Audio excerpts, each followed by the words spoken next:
Argentina menempatkan wakil-wakilnya di 3 final kompetisi Eropa musim ini, mewakili tiap-tiap tim yang bertanding. Dan ya, masing-masing perwakilan negeri Tenggo memiliki kontribusi yang penting atas prestasi klubnya menembus partai puncak ajang benua biru ini. Lantas siapakah yang pada akhirnya meraih kejayaan, bahkan mengawinkan prestasi di level klub tersebut dengan gelar Piala Dunia yang pada Desember lalu diraih bersama Argentina?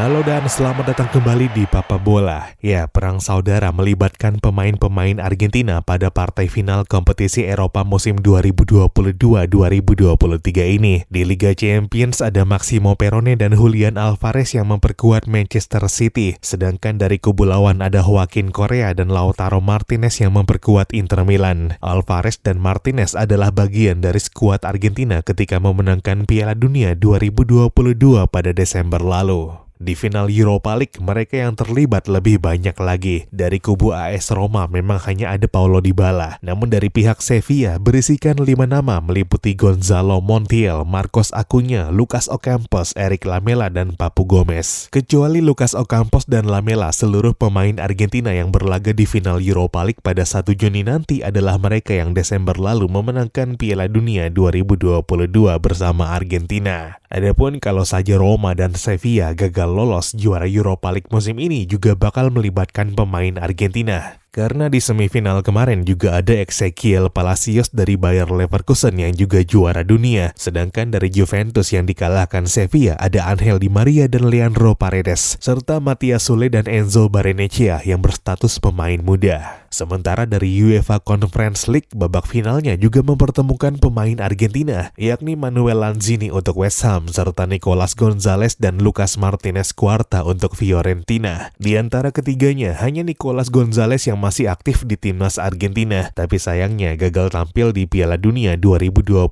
karena cedera, meskipun sudah sempat ikut berangkat ke Qatar. Nicolas Gonzalez adalah pemain kunci Fiorentina musim ini, mencetak 12 gol dan 4 assist dari 39 penampilan di semua kompetisi musim ini, termasuk 5 gol dan 3 assist diantaranya di ajang Conference League, yang 2 gol diantaranya membawa Fiorentina mengalahkan Basel 3-1 di leg kedua semifinal di kandang Basel, dan berbalik menang secara agregat setelah sebelumnya kalah 1-2 pada leg pertama di kandang sendiri. Dari kubu West Ham sebagai lawan Fiorentina di final nanti, nama Argentina diisi oleh Manuel Lanzini. Namun sayangnya pemain berusia 30 tahun tersebut sudah nggak lagi bermain secara reguler. Musim ini dia hanya memainkan 8 pertandingan di Premier League dengan hanya 2 kali sebagai starter. Di Conference League sebenarnya dia dapat jatah bermain lebih banyak dan berhasil bikin 2 gol serta 1 assist dari 9 pertandingan. Namun dari leg kedua perempat final kemarin hingga memenangkan 2 leg semifinal melawan Alkmaar, Lanzini hanya duduk manis di bangku cadangan dan tampaknya berat untuk kembali melihatnya bermain di laga final nanti.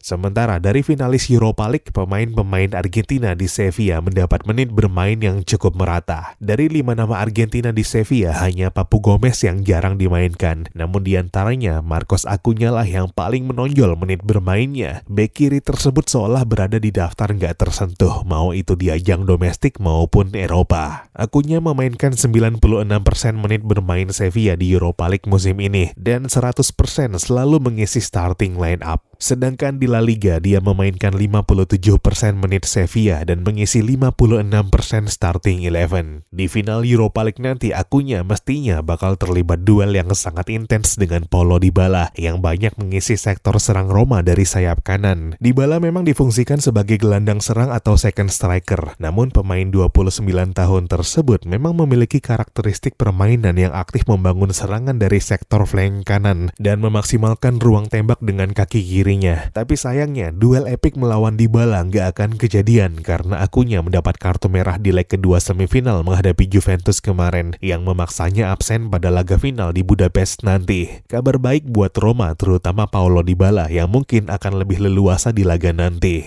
10 hari setelah duel Dybala dan rekan-rekan senegaranya di Sevilla pada final Europa League nanti, perang saudara antara pemain Argentina akan kembali kita saksikan di final Liga Champions ketika Manchester City berhadapan Inter Milan. Julian Alvarez dan Maximo Perrone dari City melawan Lautaro Martinez dan Joaquin Correa dari Inter Milan. Dari 4 pemain tersebut, Lautaro Martinez mungkin menjadi orang pertama yang akan kita lihat di lapangan pada laga final nanti. Sebagaimana dari keempatnya, memang Martinez lah yang bermain secara reguler untuk klubnya. Dia bahkan telah dipercaya sebagai kapten Inter Milan. Namun setelah mencetak gol ke gawang Real Madrid pada leg kedua semifinal kemarin, Julian Alvarez bukan gak mungkin dipertimbangkan Pep Guardiola menjadi starter City pada laga final nanti. Apalagi Erling Haaland juga terlihat sangat kesulitan mendapatkan performa terbaiknya pada 2 leg semifinal melawan Real Madrid kemarin. Namun kalaupun Haaland tetap dipercaya sebagai starter, kans Alvarez untuk bermain juga tampak sangat besar. Sebagaimana strategi Pep Guardiola musim ini yang kerap memasukkannya sebagai pemain pengganti. Demikianlah perang saudara Argentina yang akan terjadi di laga final kompetisi Eropa musim ini. Dan siapakah yang akan gigit jari dan menelan kekalahan pahit? Semuanya akan kita ketahui dalam waktu dekat. Jangan lewatkan ulasan berikutnya hanya di Papa Bola.